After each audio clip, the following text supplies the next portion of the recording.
Recharge करते हो, वैसे आत्मा का भोजन क्या है? आत्मा को पावरफुल अगर बनाना है तो आपको क्या करना पड़ेगा?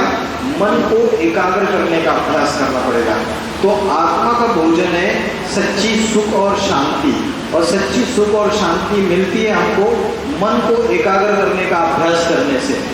तो जो आत्मा है, मन है, ये आत्मा कहाँ रहती है इस शरीर में? ये पता है आपको इस शरीर में आत्मा कहाँ रहती है? आँख में रहती है, दिमाग में रहती है, कोई बोलता है दिल में आत्मा रहती है। देखो उन्होंने जवाब दिया, जोर से बताइए। हाँ, किसने बताया आपको? हाँ, सहेली ने बताया, स्टडी में। अच्छा, उन्होंने सही जवाब दिया। दो भ्रुकुटी के बीच में, इसको बोलते हैं भ्रुकुटी, भ्रुकुटी के मध्य में आत्मा रहती है। श्रीमद् भगवत गीता में बोला है भ्रूर मध्य प्राणमावेश समन्वय, भ्रुकुटी के मध्य में सारी प्राण शक्ति स्थित है। तो दो भ्रुकुटी के बीच में आत्मा रहती है। ठीक है, अभी ये आत्मा जो दो भ्रुकुटी के बीच में रहती है, उसकी यादगार में जो भारत की कन्या माता है वो यहाँ बिंदी लगाती है, और जो पुरुष लोग हैं वो यहाँ टीका लगाते हैं। तो आत्मा यहाँ टिकी हुई रहती है। अब हाँ, अभी ये आत्मा का अगर ध्यान करना है तो कैसे ध्यान करना है? आत्मा तो आंखों से दिखती नहीं है, तो इसको ध्यान कैसे करेंगे? जैसे बिजली दिखती नहीं है, वैसे आत्मा जो ये शरीर का कंट्रोलर है, उसको याद कैसे करना है, उसको ध्यान कैसे करना है? जैसे आकाश में स्टार चमकता है, वैसे आत्मा जो है वो अनुरणीयाम समनुस्मरेत, अनुरेणु से भी अति सूक्ष्म है। समझ रहे हैं? जैसे कोई पदार्थ है वो अणु और रेणु से बना रहता है, तो आत्मा जो है वो अणु रेणु से भी अति सूक्ष्म है। तो ये जो आत्मा है जो अणु रेणु से भी अति सूक्ष्म है, जैसे आकाश में स्टार चमकता है वैसे स्टार है, उसको आप ध्यान करोगे तो सच्चे सुख और शांति मिलेगी। आज किसी के पास करोड़ों की संपत्ति है, बंगला है, कार है, मोटर गाड़ी है, बहुत सारे नौकर चाकर है, फिर भी वो सुखी नहीं है, रोता रहता है। बीमारी है, बच्चों को बीमारी है, तो इतना सारा पैसा काम का है कि कोई नहीं है, सब तो यही रह जाएगा। उन्होंने कहा सब तो यही रह जाएगा, लेके थोड़ी जाएंगे साथ में, है ना? तो सच्ची सुख और शांति ये साधनों से नहीं मिलती है। आत्मा की तीन शक्ति है, मन, बुद्धि और संस्कार। आत्मा की तीन शक्ति है, मन, बुद्धि और संस्कार।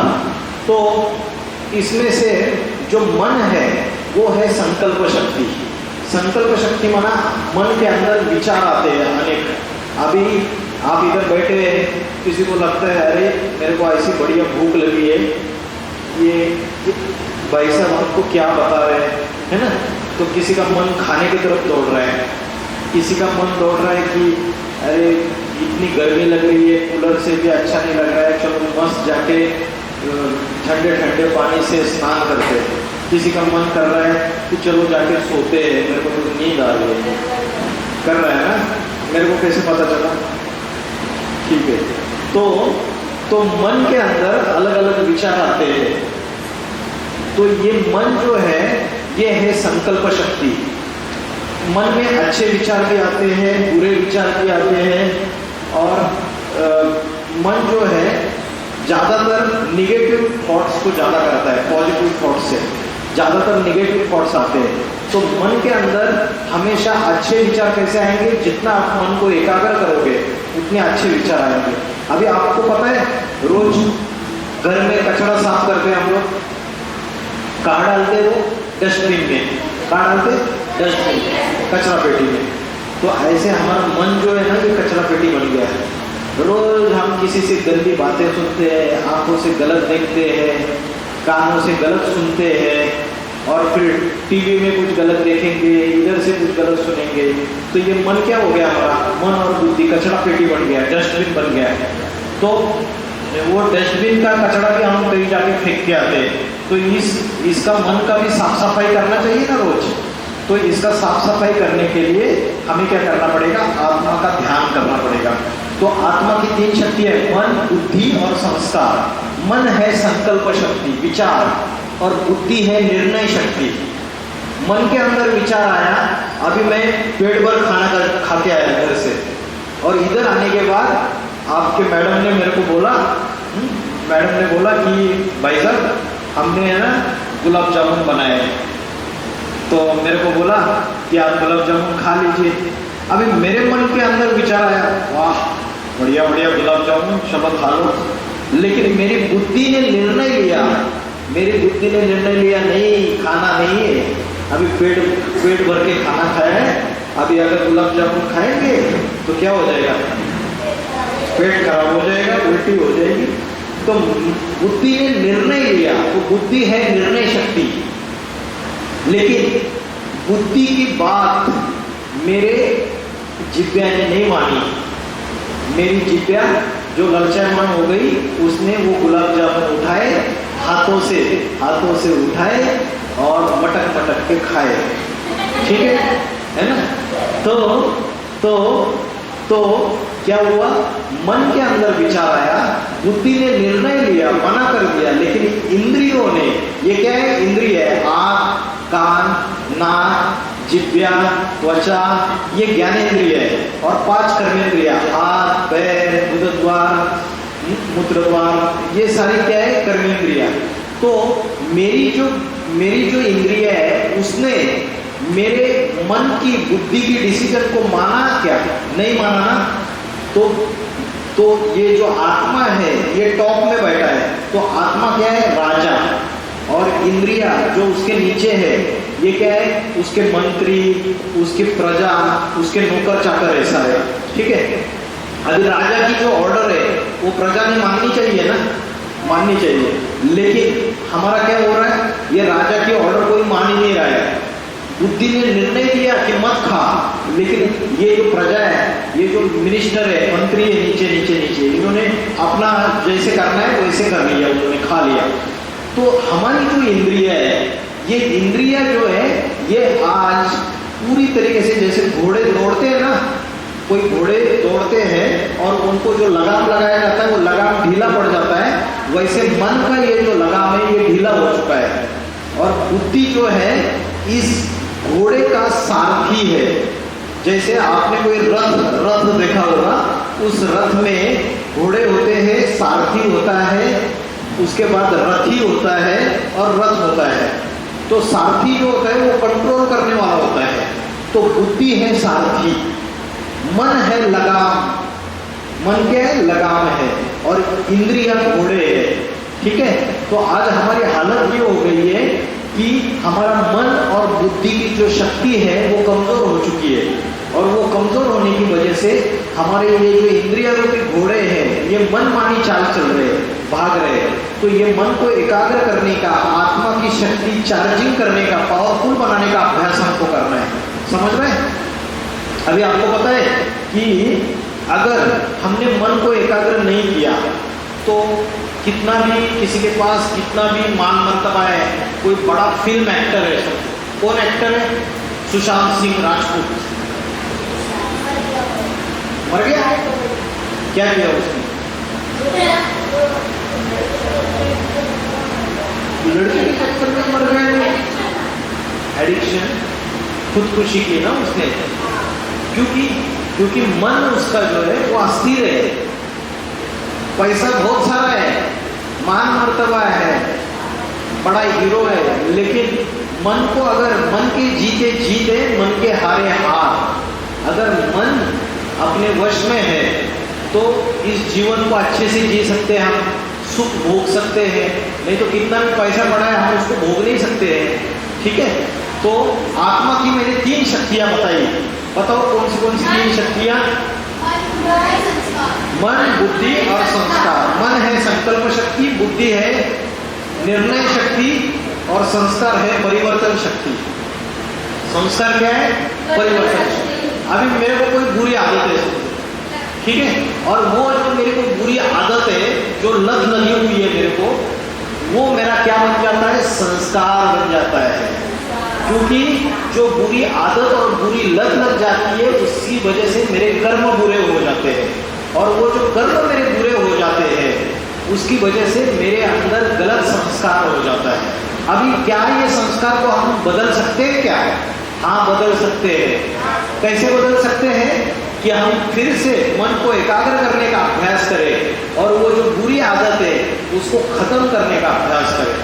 हम बार बार मन को एकाग्र करके ये उसको पक्का कर देंगे कि नहीं, मेरे को फिर से ऐसा कर्म नहीं करना है, मेरे को फिर से ये बुरी आदत, ये बुरी लत, इसके तरफ नहीं जाना है, तो हमारा संस्कार चेंज हो जाएगा।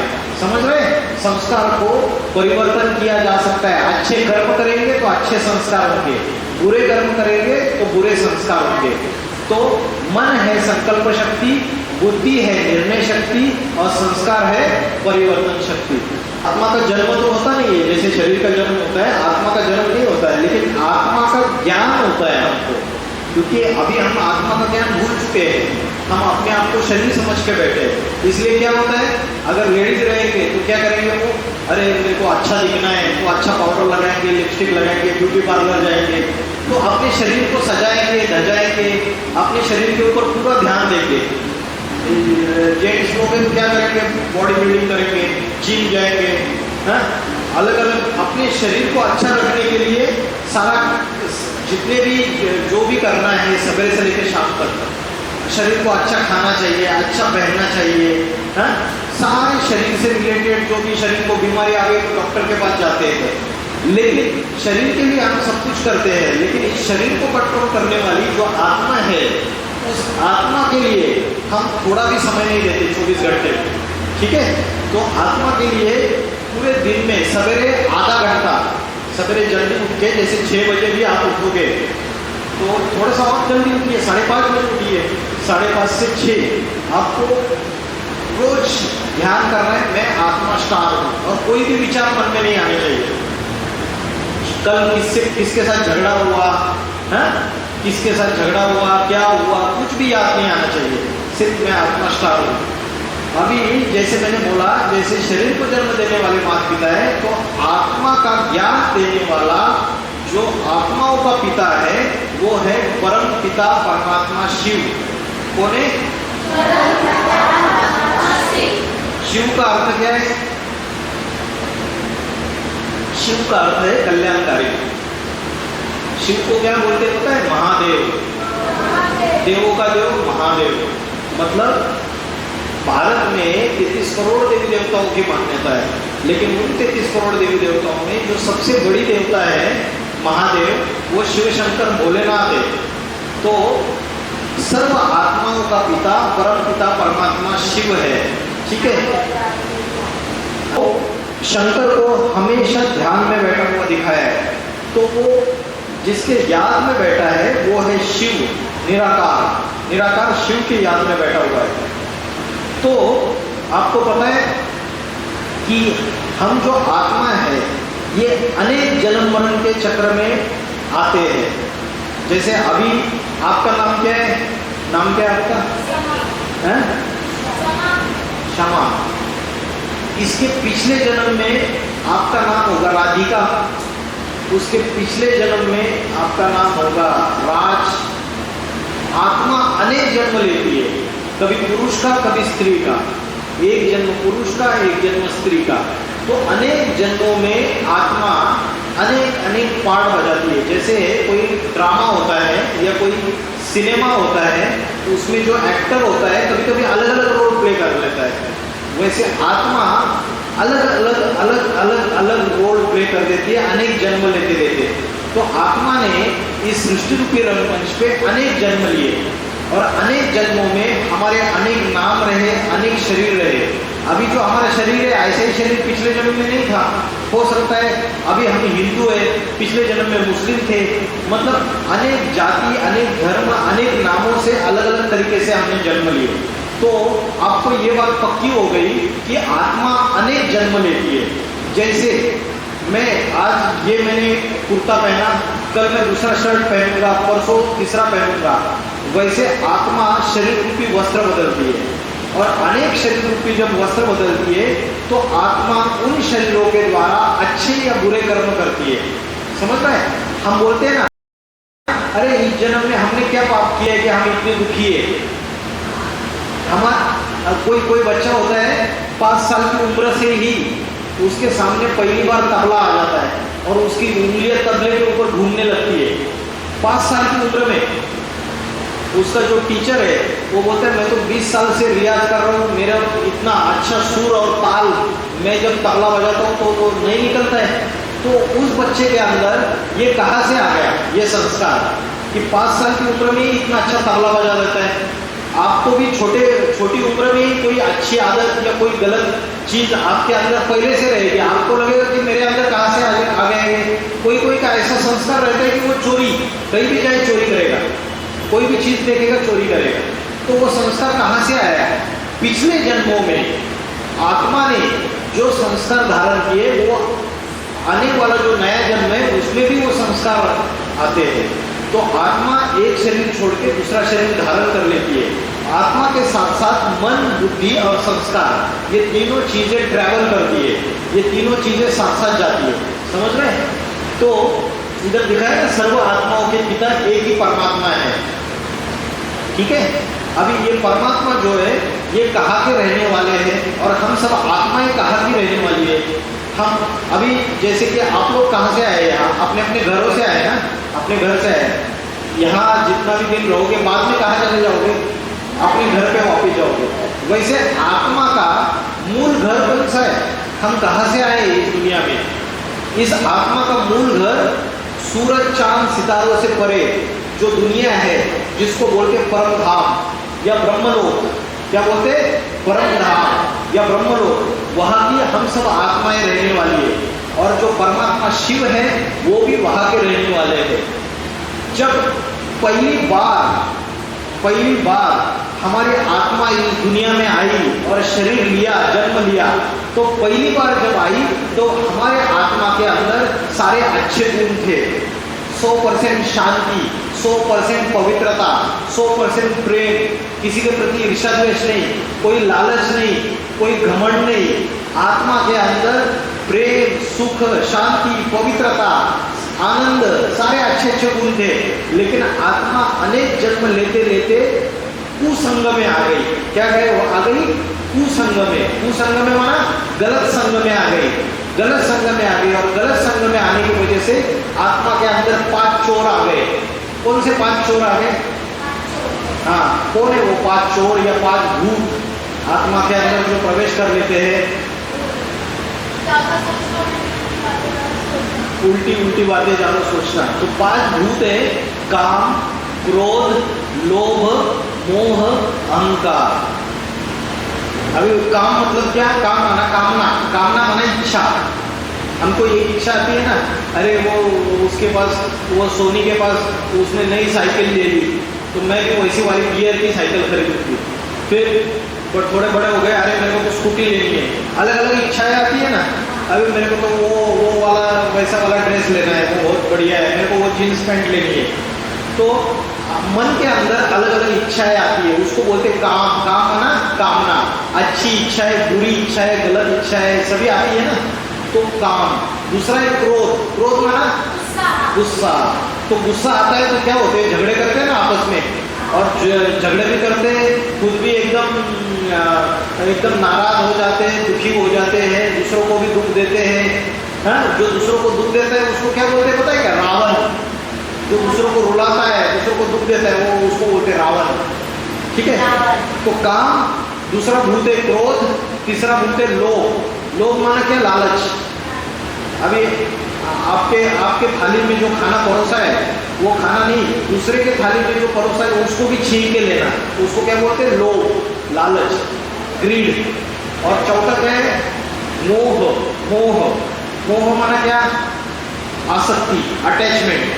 किसी के प्रति आसक्ति होती है, अटैचमेंट होती है। जैसे ये दोनों की दोस्ती हो गई तो ये इसको बीमारी आ गई तो ये बहुत दुखी हो गई, तो आसक्ति हो गई ना, इसको बोलते हैं मोह। और 5वां होता है अहंकार। अहंकार माना घमंड। किसी भी चीज का जो घमंड होता है ये 5 भूत है। अभी ये 5 भूत कौन से बताओ सारे लोग पहले से। पहला काम, दूसरा क्रोध, तीसरा लोभ, चौथा मोह, मोह माना अटैचमेंट, आसक्ति, पांचवा अहंकार। ठीक है, अभी पांचों के पांचों बताओ।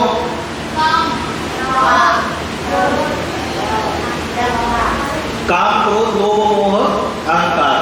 ठीक है, तो अभी क्या हो गया, अभी हमारे अंदर ये पांचों भूत, सभी के अंदर, छोटे बच्चे से लेकर बूढ़े तक सभी के अंदर ये 5 भूत आ गए, काम, क्रोध, लोभ, मोह, अहंकार। अभी ये भूतों को भगाना है, ये जो चोर अंदर आए हैं इसको भगाना है सबको। कैसे भगाएंगे पता है क्या? डंडे तो मारेंगे, लेकिन सबसे पहले, उसके पहले कभी कभी प्यार से भी भगाया जाता है। अभी जैसे टीचर है आपकी और आप लोग कुछ झगड़ा करोगे, कुछ मस्ती करोगे तो डंडे मारेंगे, अच्छा है क्या? प्यार से भी तो सुधारा जाता है। तो तो प्यार से ऐसे सुधारना है कि मैं आत्मा स्टार हूँ।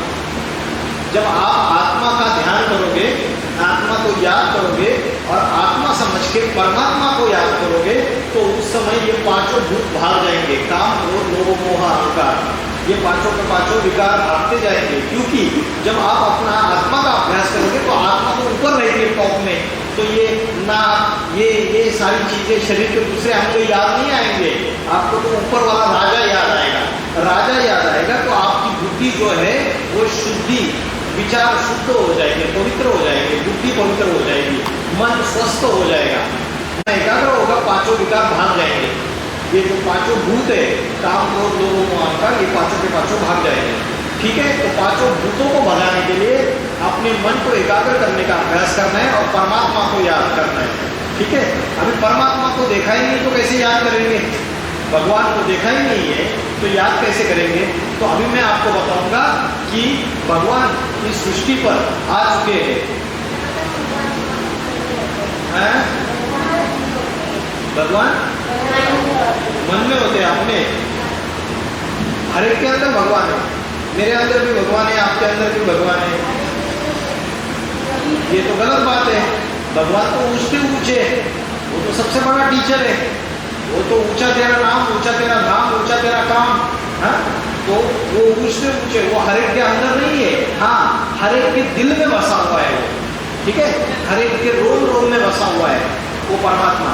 इसलिए इतने मंदिर बनाए हुए हैं शिव के, क्रिश्चियन लोगों ने इतने चर्च बनाए हुए हैं, मुस्लिम लोगों ने इतनी मस्जिदें बनाई हुई है, तो भगवान को याद करते हैं। कोई उसको अल्लाह कहते हैं, कोई उसको गॉड कहते हैं, कोई उसको ईश्वर कहते हैं, सबने उसको नाम अलग अलग दे दिए, लेकिन है वो एक ही चीज। ठीक है, जैसे एक ही भगवान है, सबका मालिक एक, लेकिन सब शिव है, लेकिन सबने उसको नाम अलग अलग दे दिए। ठीक है, लोग बोलते हैं God is one, supreme soul lives in the supreme abode. Christ क्या करता है? उंगली ऊपर कर देता है, जो जीसस क्राइस्ट है वो उंगली ऊपर कर देता है। ये चित्र में देखो, ये देखिए, ये जीसस क्राइस्ट, ये उंगली ऊपर कर देते हैं, वो बोलते हैं गॉड इज लाइट। अगर आप चर्च में जाएंगे ना, चर्च में वो कैंडल है ना, कैंडल की ज्योत के ऊपर ध्यान लगाते हैं, तो ये जो कैंडल की ज्योत है, इसका जो आकार है, ये शिव ज्योति स्वरूप है, ज्योतिर्लिंग स्वरूप है, बिंदु स्वरूप है। मैंने बोला ना आत्मा स्टार है, वैसे परमपिता परमात्मा शिव जो है वो भी स्टार या ज्योति स्वरूप है, ज्योति बिंदु स्वरूप है। ठीक है, तो इस ज्योति का ध्यान करना है। तो जो क्रिश्चियन लोग है ना, जीसस क्राइस्ट बोलता है God is light, God is light, God is one, supreme soul lives in the supreme abode. ठीक है, तो वो कैंडल की ज्योत के ऊपर ध्यान लगाते हैं। अभी हिंदू लोग क्या करते हैं पता है आपको? हिंदू लोग क्या करते हैं? पूजा, किसकी पूजा? भगवान कौन? राम भगवान, कृष्ण भगवान, सरस्वती देवी भगवान, कौन भगवान? कार्तिकेय, गणेश, कौन भगवान? अरे गणेश और कार्तिकेय किसके पुत्र थे? शिव के पुत्र है ना।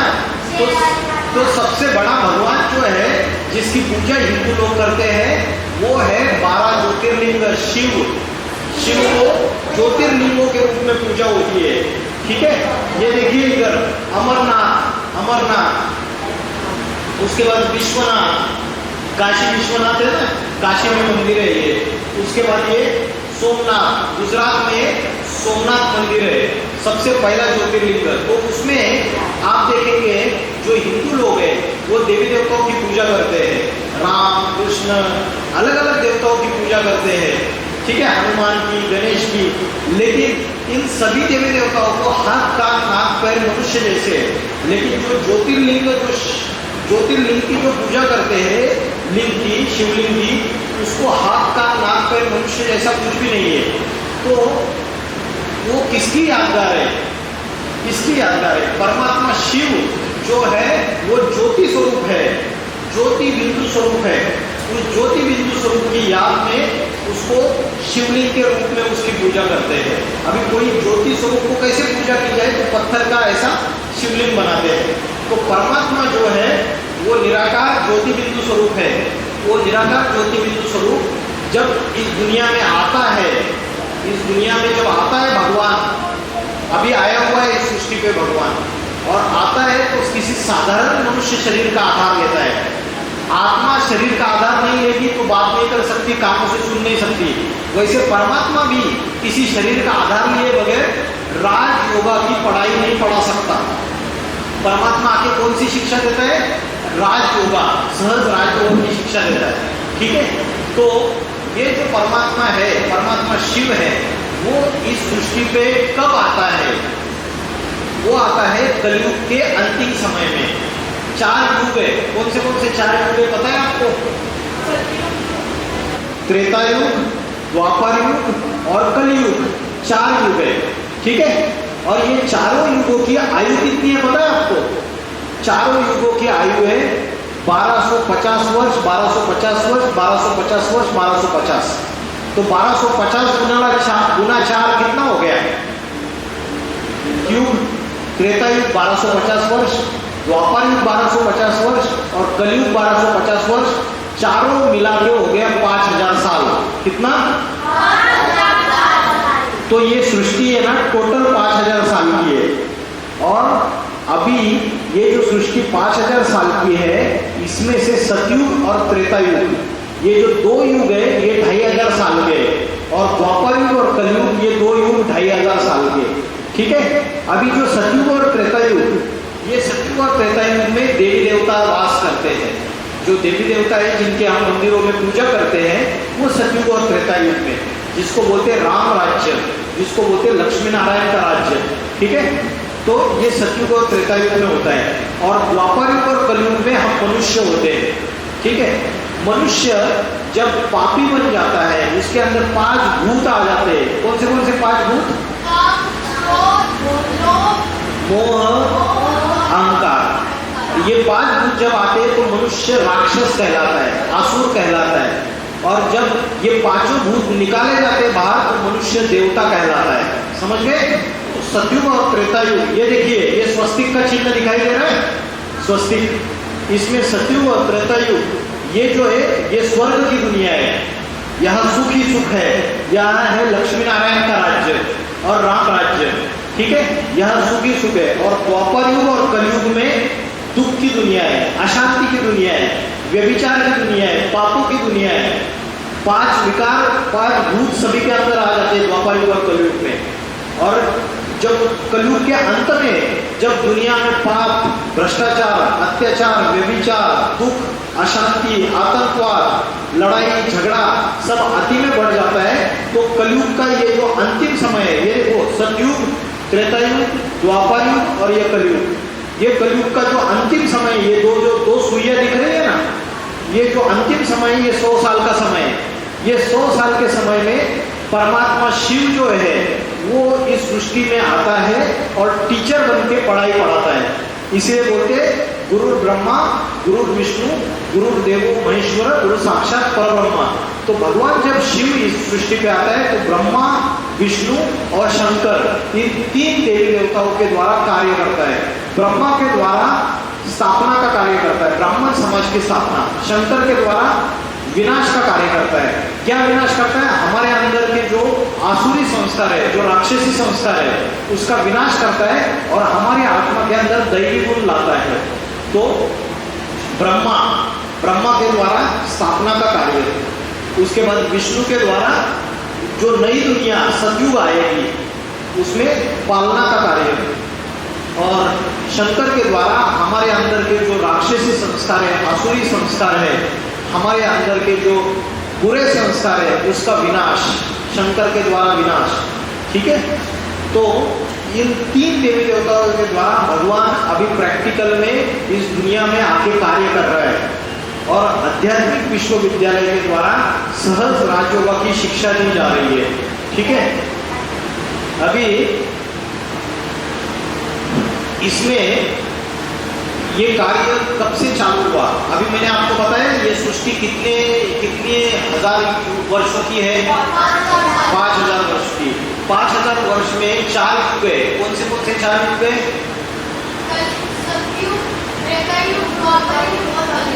सतयुग कितने वर्षों का? 1250। त्रेता युग, द्वापर युग और कलयुग। और कलयुग के जो लास्ट के 100 साल है उसको बोलते हैं संगम युग।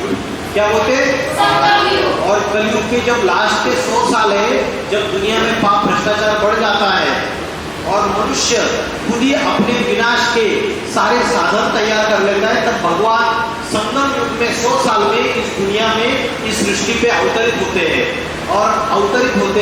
और ब्रह्मा विष्णु शंकर के द्वारा इस सृष्टि में स्थापना, पालना, विनाश का कार्य करते हैं। तो जो 100 साल का लास्ट युग है उसको क्या बोलते हैं? 100 साल का जो कलयुग का लास्ट जो पीरियड है उसको क्या बोलते हैं? कौन सा युग बोलते हैं? संगम युग। ठीक है, तो ये जो संगम युग है, इसी संगम युग में भगवान टीचर बन के आए हुए हैं। और ये संगम युग कब से चालू होता है पता है आपको? 1936 से 1936। और 100 साल कब खत्म होंगे? 2036। अभी कितना चल रहा है? अभी 2022 चल रहा है। ठीक है, और 2036 में ये सारा संगम युग कंप्लीट हो जाएगा और ये पुरानी दुनिया खत्म हो जाएगी और नई दुनिया शुरू हो जाएगी।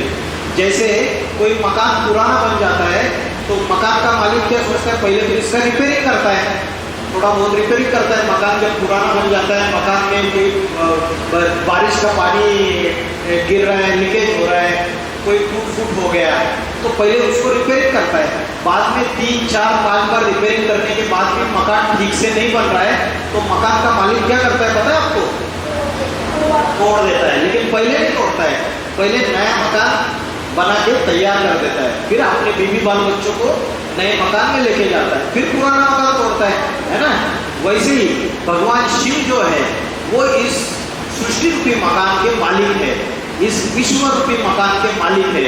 तो जब हम लोग सारे दुखी हो रहे हैं ना, अशांत हो रहे हैं ना, हम लोग सब दुखी है ना, भगवान के बच्चे दुखी हो रहे हैं नहीं हो रहे? हो रहे ना? अरे किसके पास बहुत पैसा है वो भी दुखी है आज की तारीख में, जिसके पास नहीं है वो भी दुखी है, सब लोग दुखी है और अशांत है। सब क्यों दुखी है पता है? क्योंकि सबके अंदर कौन आ गए? 5 भूत आ गए। क्या है भूतों का नाम?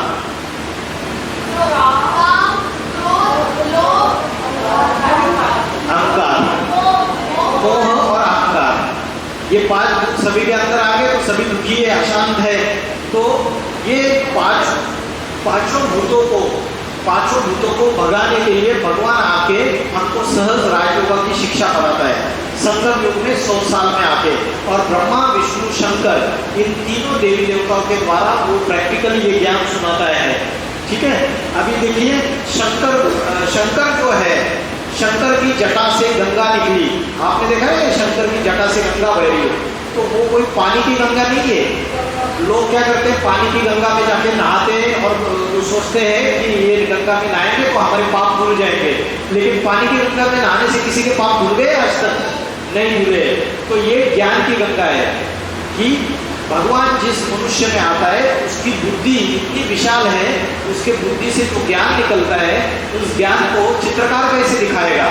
अभी चित्रकार को दिखाना है कि इसके बुद्धि से ज्ञान निकल रहा है, ये बहुत इंटेलिजेंट पर्सनैलिटी है, तो चित्रकार कैसे दिखाएगा? तो चित्रकार ने बड़ी बड़ी जटाएं दिखा दी और उसके मुख से ज्ञान निकल रहा है, तो एक ज्ञान गंगा पानी में जल निकाल दिया। तो शंकर की जटा से जो पानी की गंगा की बात नहीं है, ज्ञान की गंगा है, वो तो चित्रकार ने चित्रकारिता की है। चित्रकार जब चित्रकारिता करता है तो आप अपनी भावभंगिमा चित्र में डाल देता है। तो आपको ये जो कार्य चालू हुआ ये 1936 से चालू हुआ और ये जो कार्य शुरुआत हुआ इसमें भगवान ने आके ये जो आपको दिख रहे हैं इनका नाम है दादा लेखराज, इनके द्वारा ज्ञान देना शुरुआत कर दिया 1936 से। फिर माउंट आबू राजस्थान से इसका कार्य आगे बढ़ता गया और ब्रह्म कुमारी संस्था के नाम से इसके अनेक सेवा केंद्र सारे भारत भर में फैल गए। इसमें आपके जैसी बहुत सारी बहन के लोग भी इसमें इस संस्था में है, जो पूरे जीवन में इस संस्था में कार्य करती है, दूसरों को ज्ञान बांटती है, खुद भी ज्ञान लेती है, ठीक है, आध्यात्मिक स्पिरिचुअल स्टडीज करती है, ठीक है। तो इसके द्वारा ये कार्य चालू हो गया जिसमें हमें 5 भूतों को भगाने का सहज राजयोग की शिक्षा का ज्ञान दिया जाता है। रोज इसके क्लासेस होते हैं, ठीक है, आपको धीरे धीरे उसके क्लासेस। ये 1936 से शुरू होने के बाद 1969 में 1969 में इन्होंने शरीर छोड़ दिया, इन्होंने प्राण त्याग दिए, ठीक है। अभी 1969 के बाद उत्तर प्रदेश यूपी पता है ना, यूपी में इनका नेक्स्ट जो कार्य चालू हुआ शिव शंकर महादेव का, वो चालू हुआ, जिनके द्वारा चालू हो गया उनका, वो यूपी में उत्तर प्रदेश में फरुखाबाद जिले में कपिल नाम का गांव है, वहां रहते हैं। तो उनके द्वारा नेक्स्ट कार्य चालू हो गया, उनके मुख से ज्ञान निकलने लगा क्योंकि परमात्मा शिव उनमें आके ज्ञान देने लगा। तो उनके द्वारा ये ज्ञान दिया जा रहा है जिसका नाम अभी संस्था का है आध्यात्मिक विश्वविद्यालय। आध्यात्मिक का अर्थ है अधि माना अंदर और आत्मा माना आत्मा। आत्मा के अंदर की जो नॉलेज है उसे बोलते हैं अध्यात्म।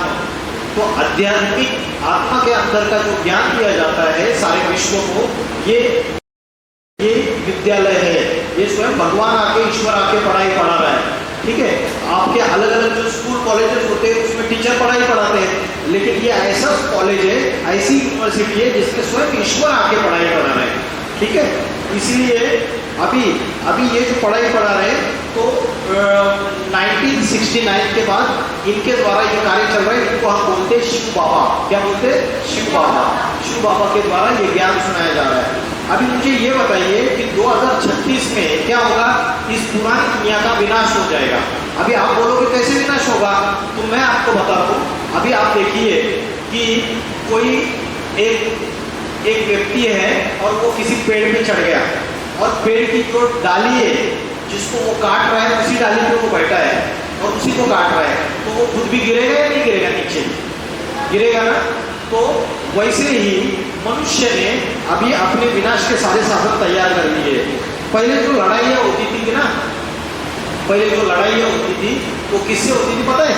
घोड़े पे बैठ के होती थी, तलवारों से युद्ध होते थे, ज्यादा से ज्यादा क्या बंदूकें से युद्ध होते हैं। अभी भी हो रहा है ना, अभी युद्ध हो रहा है, पता है आपको? रशिया और यूक्रेन का सुना है नाम देश का? तो इनका युद्ध हो रहा है अभी। लेकिन अभी क्या हो गया पहले के मुकाबले? अभी क्या फर्क है? पहले युद्ध में 1000 लोग मारे जाते थे, लाखों लोग मारे जाते थे। अभी क्या फर्क है? अभी सभी छोटे से छोटे देश के पास न्यूक्लियर वेपन्स है, जिसको बोलते हैं एटम बॉम्ब, न्यूक्लियर बॉम्ब, परमाणु बॉम्ब। अभी सभी देशों के पास न्यूक्लियर बॉम्ब है। तो मनुष्य ने क्या किया? अपनी विनाशकारी बुद्धि से अपने खुद के विनाश के साधन तैयार किए, एटम बॉम्ब बनाए। अभी ये एटम बॉम्ब इतना छोटा होता है, लेकिन अगर वो एटम बॉम्ब फट गया तो सारी दुनिया खलास हो जाएगी, इतना शक्तिशाली होता है। तो आज सभी दुनिया में मनुष्य ने ये जो एटम बॉम्ब तैयार किए, तो हर एक छोटे से छोटे देश के पास ये एटम बॉम्ब की शक्ति है, जिसको बोलते हैं परमाणु शक्ति, परमाणु बॉम्ब, ठीक है। अभी ये शक्ति होने की वजह से, जैसे मेरा घर है और मेरे घर के नीचे किसी ने बारूद बिछाई हुई है, तो क्या मैं सुरक्षित हूँ मेरे घर में? नहीं। वैसे ही ये जो दुनिया है ये सारी बारूद के ढेर पे खड़ी हुई है। एटम बॉम्ब, अभी हम लोग मेट्रो से जाते हैं, कहीं बस से जाते हैं, तो आपको डर रहता है ना, अरे एटम फट जाएगा, कुछ भी हो जाएगा, कभी भी कुछ भी हो जाएगा। बीच में बॉम्बे में एटम बम हो गए, एक्सप्लोड हो गए, उसके बाद दिल्ली में भी हुए बीच में। तो ये जो मनुष्य ने ये जो एटम बम तैयार किए, इससे सारी दुनिया का विनाश हो सकता है।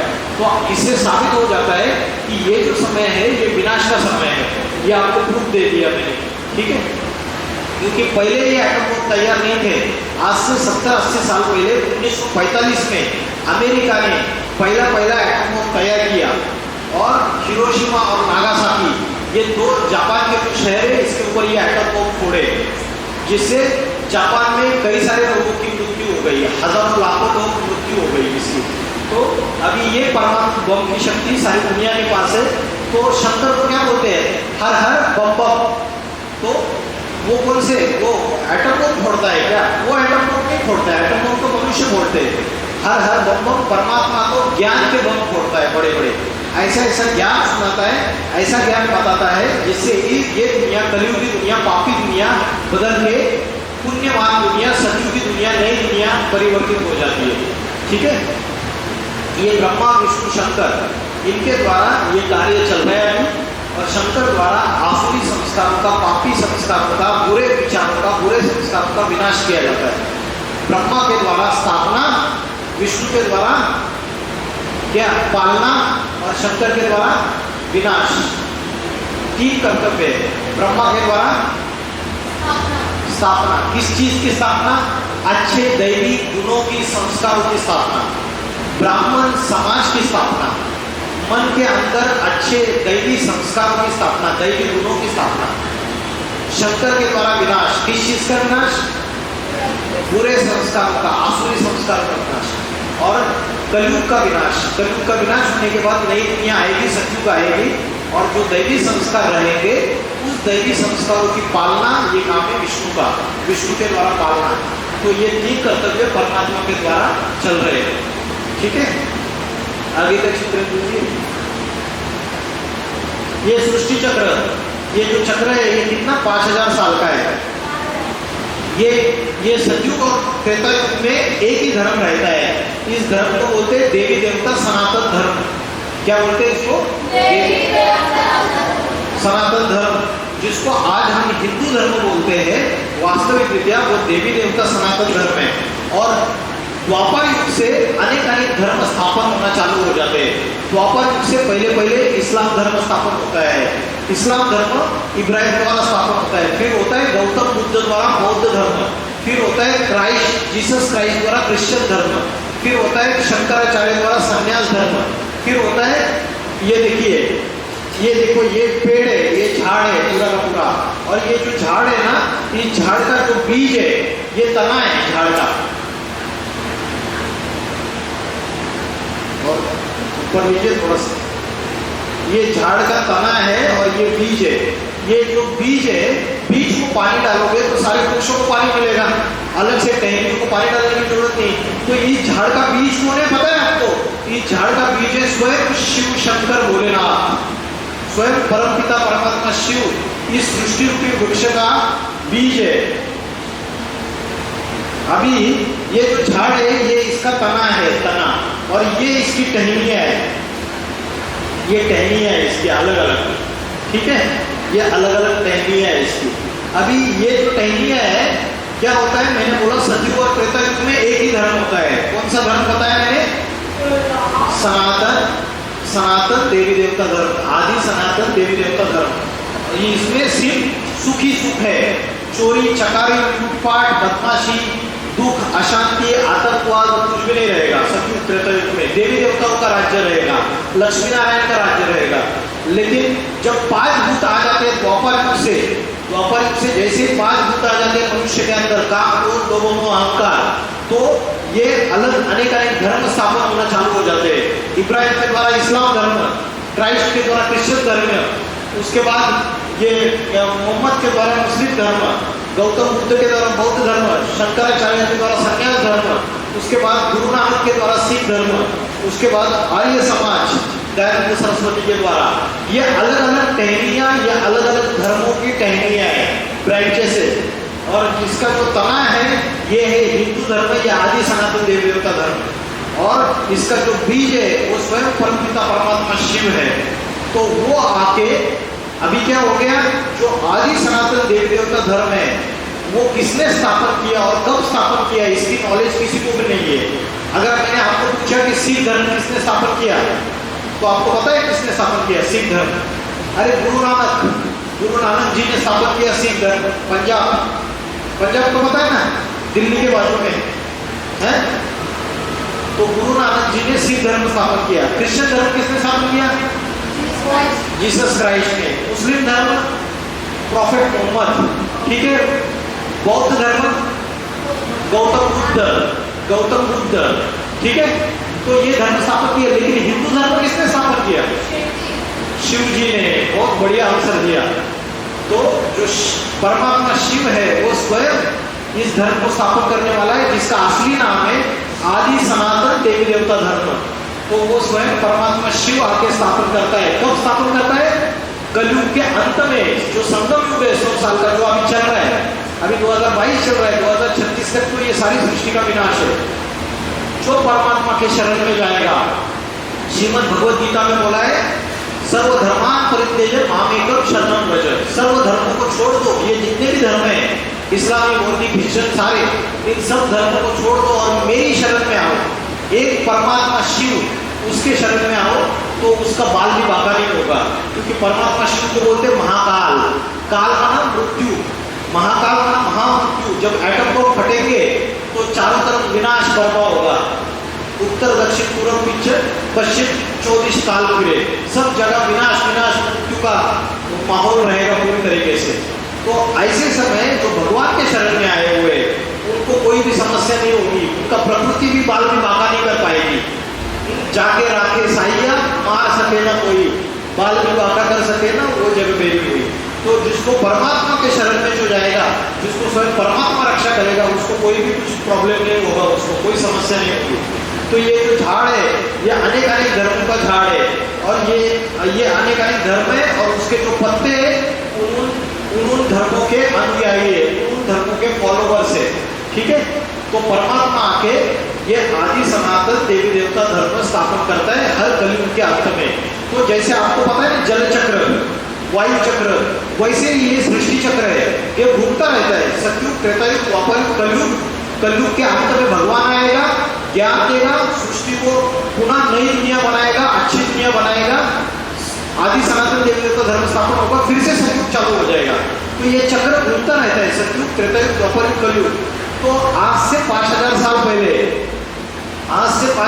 पहले आप लोग ऐसे ही बैठे थे इसी मकान में, मैं भी ऐसे ही आया था, ये लोग भी ऐसे ही बैठे थे, ये फैन ऐसे ही चल रहा था। यहाँ कोई चीटी भी अगर इस दीवार पे वो ऐसी ही थी। आने वाले 5000 साल के बाद फिर से आप लोग ऐसे ही बैठे रहेंगे। मैं यही ज्ञान की बात आपको बताया होता। तो ये जो सृष्टि चक्र है ये हूबहू रिपीट होता रहता है, हूबहू सेम टू सेम रिपीट होता रहता है। समझ रहे हैं मैं क्या बोल रहा हूँ? आफ्टर 5000 ईयर्स, 5000 साल के बाद वो एज इट इज रिपीट करता है, ठीक है। समझ में आया? हाँ जी। क्यों? उसका कारण ये है कि जैसे कोई कैसेट होती है, टेप रिकॉर्डर देखा है तो टेप रिकॉर्डर, या तो कंप्यूटर की सीडी होती है ना, तो कैसेट होती है टेप रिकॉर्डर की, कैसेट में रील भरी रहती है और वो रील में रिकॉर्डिंग होती है। एक गाना आपने बजाया, वो सारे गाने खत्म होने के बाद फिर से वही गाना चालू हो जाएगा, वो रिकॉर्डिंग रिपीट हो जाती है। वैसे आत्मा जो है एक रिकॉर्डिंग है, ये आत्मा जो है एक रिकॉर्डिंग है, इसमें हमारे अनेक जन्मों की रिकॉर्डिंग है। पिछले 2 जन्म पहले हमने क्या कर्म किए, क्या अच्छे कर्म, बुरे कर्म किए, वो मन, बुद्धि और संस्कार में स्टोर है सारा का सारा। भले अपने शरीर बदले, लेकिन आत्मा में तो हमारे अच्छे बुरे संस्कार, सारी रील, सब कुछ स्टोर है। तो कभी कभी क्या होता है, इस जन्म में हम किसी से कनेक्शन में आए, समझो वो हमारे पिछले जन्म के रील में बैठे हुए थे, तो हमें ऐसा सुना रहे जैसे मैं जानती हूँ इनको, जैसे मैंने देखा है इनको, मेरा कोई कनेक्शन है इनसे, ऐसे महसूस तो होती है क्योंकि वो रिकॉर्ड हमारे अंदर ही है। इसलिए मैं आत्मा का अभ्यास जैसे करते जाओगे ना आप इसका, तो आपको पता चलेगा कि आपके अंदर जबरदस्त पावर है, जबरदस्त एनर्जी है, जबरदस्त शक्ति है, और उस एनर्जी का पॉजिटिव यूज करके आप बहुत अच्छे कर्म कर सकते हैं, ठीक है। तो आपके प्रश्न का जवाब शायद मिल गया कि ये आत्मा के अंदर अनेक जन्मों की रिकॉर्ड है और अनेक जन्मों में हम अनेक व्यक्तियों से मिले, अनेक कर्म किए, तो कभी कभी हम दूसरे जन्मों में जब उनसे फिर से कनेक्शन में आते हैं, उन वस्तुओं से, व्यक्तियों से, उस जगह से, वो जगह प्लेस, तो हमें लगता है कि यार जैसे मैंने देखा है, मैं पहले भी इधर आया हूँ, मैं पहले भी यहाँ ये किया है,